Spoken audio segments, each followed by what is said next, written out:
No more piles of cocaine. Piles of baby toys. Yeah, Pooh plane. It's a good book. That one's mine. I haven't finished reading it yet. The baby toys cost less. Yeah, it's true. I don't know if you're familiar with. There's a Walken in my pocket. It's one of my personal and a Findo in my window, and a Nookcase in my bookcase. Where's the name from? Them Crooked Vultures. Can I tell you what I thought of when I heard Them Crooked Vultures? Sure. It made me think of the those three guys who were pretending to be the Beatles in the Jungle Book. I don't remember that. You never seen the Jungle Book? Yeah, I have. What kind of a wasted youth did you have, Grohl? You were smoking the Mary Jane when you were little. Everyone else 7 years old. That's not what that was. Looks like someone's drawn a beard on a baseball. Okay. I encourage anybody not to work. Working can wait. I say slack off, because you're only going to be alive for 70 years if you're lucky, right? And we just contribute to this sick, materialistic society, so slack off. Big deal. You know? Have fun. Smoke pot. Smoke pot. Drink beer, booze, inhale, and take. Get each other pregnant. Yeah. No, don't get pregnant. Reproduce. Don't reproduce. As the drummer, the most challenging track to play live would probably be all of them. I don't know. Maybe. That's easy for That's a you. good question. Yeah, they're all pretty easy for me. I'm Dave Grohl, damn it. I have all this chicken noodle soup and Spam and niblets. And, okay, now we're like MTV Cribs. So I'm really fond of this. If you've never had Tejada, this is the bomb. This is like freebasing tea. This is insane. This will get this I think can give you a heart attack. I'm not sure. This is amazing. Some champagne. Come on. I was in fucking Nirvana, dude. Who's this? Hawkins. Board shorts. My fucking t-shirt I've been looking for a fucking month. Asshole. Whatever. His is kind of scurvy. I should be wearing gloves. Actually, I'll tell one more story and then I'll play a song. So, we were at a party and Paul was there and we're hanging out, having fun, and there was a piano in the room. And Paul gets up and starts playing a song.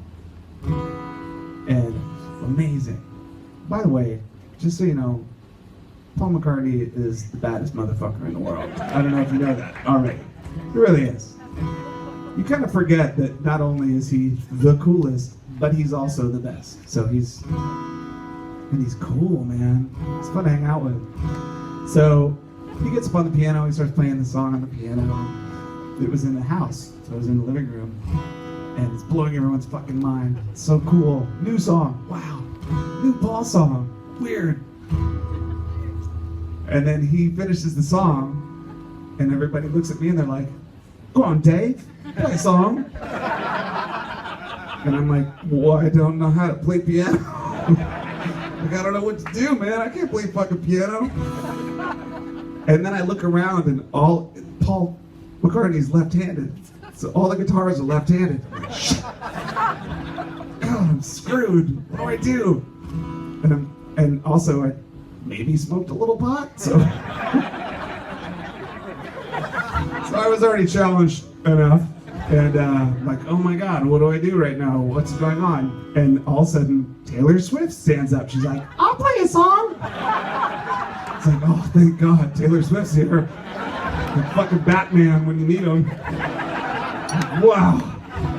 So she gets on the piano, and I think like, okay, I'll just fucking, I'll jam with her. So I pick up one of Paul's left-handed basses off the wall. I'm super high. She starts playing, and I'm just trying to figure out how to play along to what she's doing. And it was kind of like one of those nightmares where you're running backwards, or you're always late for whatever you gotta go to. And she was playing this really beautiful thing on piano. And I look at my wife, I'm like, I know this fucking song. What the hell is this? And she was fucking playing our song, Best of You.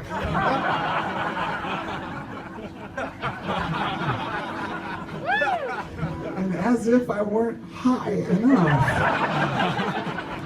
That fucking blew me into outer space, man. I was just like, wait a second, Taylor Swift, best of you, Paul McCartney, hot! Like, what? I just lost my mind. So I felt obligated to sit next to her and duet. But her voice, you know, she's got a good voice. She could sing, man, you know, that kind of shit. So I sat next to her and I did this. I've got another confession to make. I'm no fool. Dave, that kit, how much has your kit evolved over years as you played in different bands, and is this one unique to the Vultures? Yeah, it kind of is. I suppose I just put things up that I needed for certain songs. What are those fruity things to the side there? This is a wood block for interlude with ludes that sounds like this, and then. Very anticlimactic. Dave Grohl obsessives are like, never heard a woodblock sound so good. Yeah, I made sure It's the wood. I got the right one. It's the wood. Nothing but wood. Yeah. Well, see, here's the deal. Also on the tour bus, no number 2. Keep it clean. Number 1, no shits on the bus. One of the great things about being in this band is that we're huge. Really, that's the best part. We're fucking massively huge and famous, rich. But it's the little things. It's a fucking Nate Mendel ping pong paddle. You got one of those? No. Pretty much on any tour bus, here's what you see. Hey! But not on this one, because we don't do drugs. There was hope when I was maybe about 14 or 15 years old, when my mother and I were sitting at the dinner table, and she said, do you know, I can't say his name because we're at home right now. She said, do you know blah, blah, blah? And I said, yeah. And she said, I think he's a genius. He's in my class, and he's the most brilliant writer of all of my students. He's probably. And I didn't have the heart to tell her that he was my acid dealer.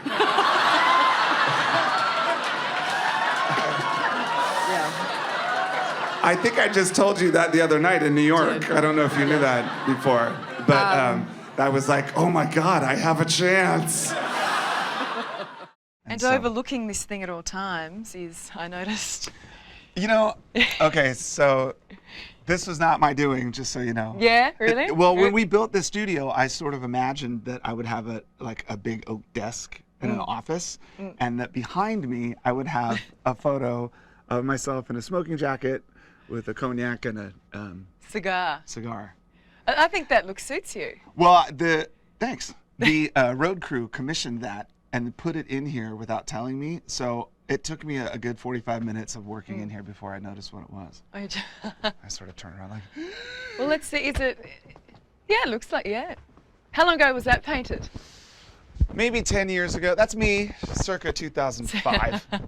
Definitely You look a little younger in that painting than you do today. That's a shitty thing to say. Well, I don't know. You look great, but you know. Thanks. You know. Let's keep walking. Okay.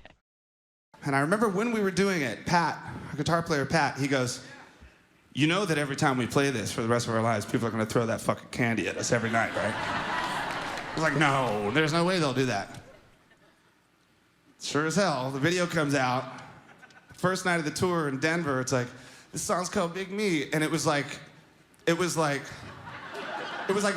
guns of Mentos, just go, and those fucking things hurt, you know, they're like rocks. They're not like marshmallow candies. They're hard. And so, you know, we played it for whatever, a tour, and then I was just like, fuck this song. I don't want to play it if these people are going to throw that stuff at us. So we stopped. And I mean, we stopped playing it for like 10 years. We stopped playing it. I never wanted to hear that song again. I hated that song. 4 years ago, we go on tour, we're in Canada, and we're sitting there. I'm like, you know what? It's been 10 years. Let's play Big Me. Do Mentos even exist anymore? I don't know. I haven't seen one of those commercials in 10 years. So I walk up on stage. I got a booger. Hey, thanks. So I walk up on stage. You're the greatest fans in the world. Look at you. What are you, my wife? So, and then my tech with the Kleenex. That's cute. Anyway, so we're playing this show in Canada, and I'm like, it's been 10 years. Let's play that song. So we walk up and we play him. Sure as hell, someone throws a full pack, man. Like, right in the face, too. And so I stop the song, and I'm like, okay, you know what, everybody? Look, it's been 10 years. Enough with the Mentos. It's so 1996 or whatever. Stop it with the Mentos. And you know what? Just to sort of, let's have our own little ceremony so we can lay this stupid Mentos thing to rest. And I'm gonna burn a pack of Mentos on stage so we can have this ritualistic ending to this. So I got my pack, and I'm looking for my lighter, and I'm like, does anybody have a lighter? And 10,000 people threw their fucking lighter at my face. So if you have any Mentos tonight, you can fucking shove them up your ass. This song's called Big Me. There was once when we did Saturday Night Live, and Christopher Walken was the host. Amazing. And he comes up and he's like, he asked us if the accent was on Foo or Fighters. And we know who he is. Like, of course, we know how he speaks. And we said, the accent is on Fighters, actually. So he goes up. How did he ask you? How did he ask you? I'm not going to say that because he goes up, he's like, ladies and gentlemen, Foo Fighters. Because I knew that's what happened. I was like, don't say, most people say Foo Fighters, but the way Christopher Walken says it, Foo Fighters. That's great. I've never heard you do that voice before. Oh, he was good. See, now I want you to tell me the story of how he asked you. He just came up and he's like, he just asked. He said, so the accent, is it on Foo or Fighters? And I said, I think it's on Fighters. He's like, that's what I thought. You know.